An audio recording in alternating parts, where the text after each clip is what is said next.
IAS అని నాకు తెలిసి ఈ మధ్య కాలంలో తమ పిల్లలు మూడో తరగతి, రెండో తరగతిలో ఉండగా కూడా ఐఏఎస్ చేయాలని చాలామంది అడుగుతూ ఉంటారు.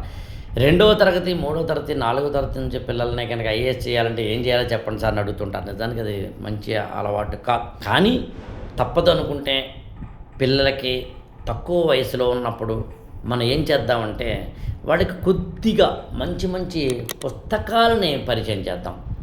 ఆ స్థాయి పిల్లలకి పిక్టోగ్రాఫికల్గా బొమ్మలతోటి రామాయణం, బొమ్మలతోటి భారతం, ప్రపంచ ప్రఖ్యాతిగాంచిన వాళ్ళ యొక్క కథలు బొమ్మలుగాను, అంబేద్కర్, గాంధీ, స్వామి వివేకానంద, అబ్దుల్ కలాం లాంటి ప్రముఖుల యొక్క జీవిత చరిత్రలు బొమ్మలుగా, అంటే మూడో తరగతి, నాలుగో తరగతి ఆ పిల్లలకి బొమ్మలతోటి కూడిన నాలెడ్జ్ తోటి కూడిన పుస్తకాలు ఇవ్వండి.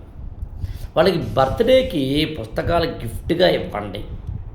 అంతకన్నా ఇంపార్టెంట్ ఆ పిల్లలకి ప్రపంచ జ్ఞానాన్ని చేయడంలో భాగంగా ఆడుకోమనండి, పాడుకోమనండి, అల్లరి చేయమనండి, జనంతో తిరగమనండి, ప్రశ్నలు వేస్తే సమాధానాలు చెప్పండి, ప్రశ్నలు వేయమనండి, సెల్ ఫోన్ తక్కువ ఇవ్వండి, తాతతోటో అమ్మమ్మతోటో పెద్దనాన్నతోటో ఎక్కువ కలవమనండి, అక్కతోటో అన్నయ్యతోటో ఆడుకోమనండి, ఎక్కువగా ప్లే గ్రౌండ్లోనూ తక్కువగా ఇంటిలోనూ ఉంటే ఆ మూడో తరగతి, నాలుగో తరగతి పిల్లలకి ఖచ్చితంగా ఐఏఎస్ వస్తుంది.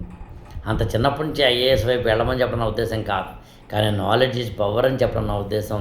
వాళ్ళు ఆడుతూ పాడుతూ అందమైన బాల్యాన్ని గ్రోలుతూ వాళ్ళకి పుస్తక పరిజ్ఞానాన్ని వాళ్ళ స్థాయిలో ఇవ్వమని చెప్పే ప్రయత్నం చేయడమే నా ఉద్దేశం. ఇలాంటివి ఇంకా మరిన్ని విషయాలు నా నుంచి తెలుసుకోవాలనుకుంటే కనుక 8897826108కి ఫోన్ చేయండి.